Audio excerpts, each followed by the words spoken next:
درنو مینوالو السلام علیکم. نن درته په دغه ویډیو کې د روسیې او اروپایي هیوادونو چې سفرونه یې بندیز لګولی دی د دې په اړه معلومات درکوم.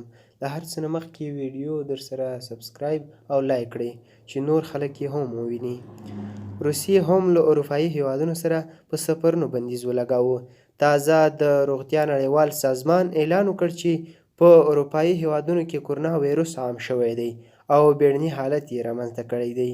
د دوی په خبره د اروپایي هیوادونو ګډه همکاري کولی شي د ویروس د لا پراختیا مخه ونیسي. له دې سره جوخ د روسیې حکومت اعلان کړی چې تر نامعلومې مودې پورې له اروپایي هیوادونو سره په سفرونو بندیز لګولی دی. روسیه وایي چې په اروپایي هیوادونو کې د کرونا ویروس خطر خورا ډیر شوی دی، نو دوی اړه ده چې د خپلو خلکو د ساتنې لپاره تدابیر ونیسي. که ویډیو مو خوښه شوې وي درسره لایک او سبسکرایب یې کړئ. یوه نړۍ مننه.